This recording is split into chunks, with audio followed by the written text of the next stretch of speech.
Gears of War reminds me that both graphics and a good story can be married together. Gears of War is an action adventure sci fi game for the Xbox 360 and Xbox One. But this is my review, late as it is, about Gears of War 4, which came out in 2016 for the Xbox One. Gears took a 10-year hiatus, but is back under the Coalition Group and is a breath of fresh air for the series with humor that was criticized then, but I found hilarious and needed to break up the tension of the drama unfolding. So grab your lancers and let's cut through the swarm. Like the hiatus, it takes place 10 years after Gears 3 when Marcus Phoenix destroys the Locust, and we now see the journey through the eyes of his son JD, who is on the run from the COG. Minister Jin, the new leader of the COG army, makes a speech, and over the course of the prologue, we experience 3 separate battles on Jacinto, Ide, and Anvil Gate through point of view of the grunts. What I found interesting about this prologue is that the prologue offers a glimpse into the rich history of the Gears series, mostly played out through the books and video games and offering a sense of deja vu for most Gears players. The good thing about Gears is the world of Sera and how it has changed the way we wouldn't expect. Sera has become an abandoned planet, and what we see is that the Coalition has managed to do is build the world that wasn't afforded to players in the first 3 Gears series. Settlement 5 is beautiful and haunting as you travel through the abandoned settlement looking for a fabricator, which is in our terms is a 3D printer sized chest that can create weapons, ammo, and energy sources, which JD, Del, and Kate, an outsider who are not a part of the COG army, bring back to their settlement. Through the journey of Settlement 5, you see that the Coalition spared no expense, even in the 4K version, which allowed through all its machinations to frustrate on a higher level of difficulty. What I learned with Gears is that you have to blind fire most of the time. Through that, you can take your time and pick people off from a distance, but be sure to take advantage of the new grab system if enemies are trying to vault over and kick you from your hiding spot.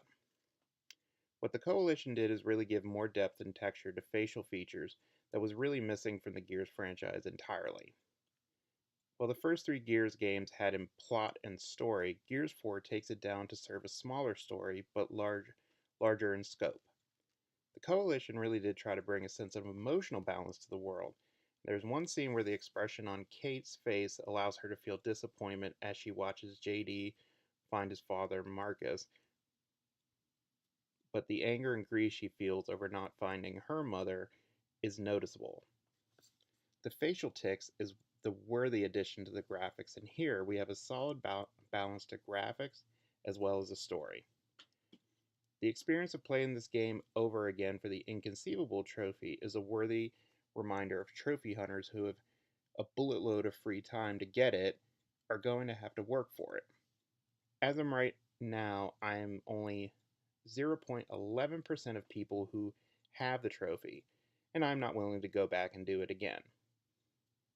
But the way the world is added with layers in the town that seems haunting and fearful is the reason why the Gears series had to rebuild the engine and the story to fit a smaller setting, and using smaller setting to create larger themes of family and loyalty to a condensed storyline. It's a reminder that all games that go past a certain trilogy point have to look at how they are branding themselves. The game deserves fair points off. The game deserves fair points off for rebranding the Locusts, who were just crystallized and are reborn again. That was my original problem with it, and it's not that maybe they just didn't want to put a little time and effort into making a new enemy system. It does feel like rinse and repeat. Some series can use the same enemies while creating others to fit a new world, but maybe in terms of branding, this is what Star Wars has fallen into a hard spot, since Gears 4 adds on a mysterious note which befuddled me at first. I had forgotten about most of the series when playing it. The symbol on the back of Kate's grandmother's necklace is the symbol of the Locust army belonging to Queen Mira. I thought, they just did a M. Night Shyamalan ending. And after I googled the ending, I was stupefied and shocked because it's the first time it has ever happened in a Gears game.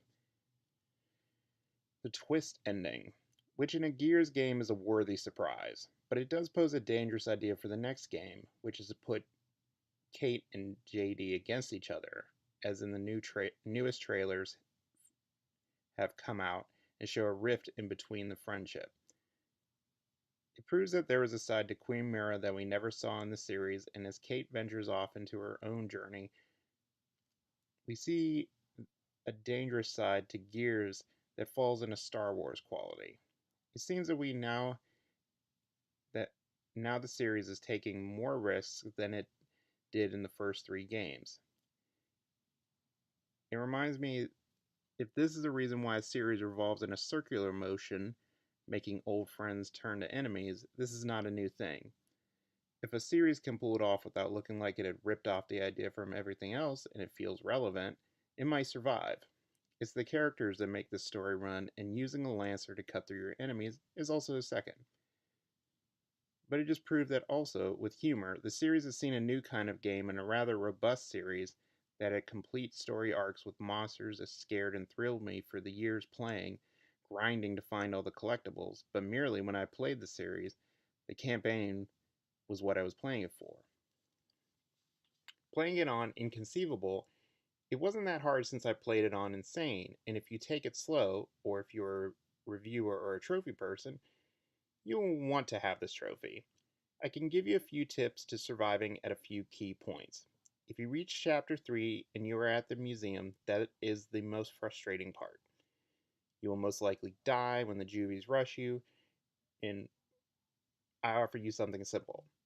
When the wave of juvies run up the hill, book it out of the museum and run straight through them and go to the back of the stairs where you started the level, and you can lead the juvies right to you, and they know you're down there after they maul your friends to death. It's easy and it's the best way to beat that level. Also, spoiler alert, you'll want to follow the cheat when you fight at the mansion. It almost made me quit a few times. When you fight on Chapter 4, Act 5, when you face off against a giant Swarmack, you have to pop the crystals and shoot the blisters on the Swarmack's body. Don't just pop them all, that will be bad for your game. Start from the right corner and work your way backwards, all the way to the back left side, and let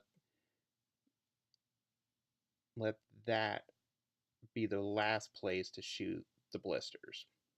Other than that, Gears of War adds a breath of fresh air to the campaign multiplayer and a subtlety that makes the series return that makes you want to have an Xbox. So tell me what you guys thought. Like, subscribe, and comment wildly. What do you think is going to happen in Gears 5? Is Kate going to be the enemy of the series? Sucks if she is, but somebody has to play the part. What are your theories?